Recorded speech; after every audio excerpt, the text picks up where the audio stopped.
आज तर क्रिस्पी, बाहेरून कुरकुरीत, आतून ज्युसी असे चिकन 65 झालेच पाहिजेत. त्यासोबत पुदिनाची ग्रीन चटणी पण करूया आपण.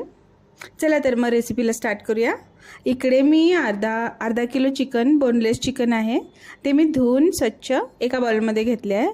त्यामध्ये येते चवीपुरतं मीठ, 1 चमचा धने जिरे पावडर, त्यानंतर येते 1 चमचा आलं लसणाची पेस्ट, अर्धा चमचा हळदीची पावडर, अर्धा लिंबाचा रस त्यामध्ये येते, त्यानंतर येते 2 चमचे बेडगी मिरची पावडर आणि मी एका वाटीमध्ये अंड फेटून घेतलं होतं 1 कप, ते मी यात घालते. आता हे चांगलं मिक्स करून घ्या.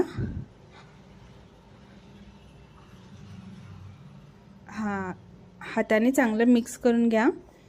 आणि हे आता मॅरिनेट झालेले चिकन अर्ध्या तासासाठी तुम्ही झाकून साईडला ठेवून द्या. इकडे एक साईडला चटणीसाठी येते थोडीशी कोथिंबीर, हाफ वाटी कोथिंबीर, हाफ वाटी पुदिनाची पाने, 2 हिरव्या मिरच्या आणि येते यामध्ये चवीपुरतं मीठ, अर्धा चमचा चाट मसाला पावडर, त्यामध्ये येते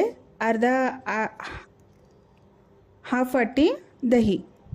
आता हे मिक्सरला बारीक चांगलं वाटून घ्या. यामध्ये येते थोडासा लिंबाचा रस. हे मिक्सरला आता छान ह्याचं फाईन पेस्ट करून घ्या. ही झाली आहे आपली चटणी तयार चिकनसोबत खाण्यासाठी. आता इकडे तेल गरम झालेलं आहे आपलं. आता यामध्ये या मॅरिनेट केलेल्या चिकनमध्ये येते 4 चमचे किंवा हाफ वाटी कॉर्नफ्लोअरचं पीठ, ते यामध्ये घालून चांगलं मिक्स करून घ्या.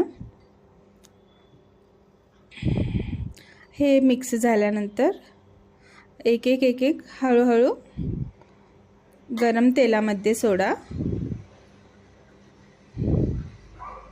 इकडे छान आणि बारीक गॅसवरती छान खरपूस असे तळून घ्या. बाहेरून कशाला आणताय?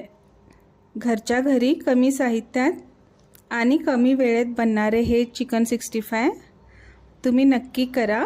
मुलांना तर खूपच आवडतील आणि याची चव तर अगदी हॉटेलसारखीच आहे.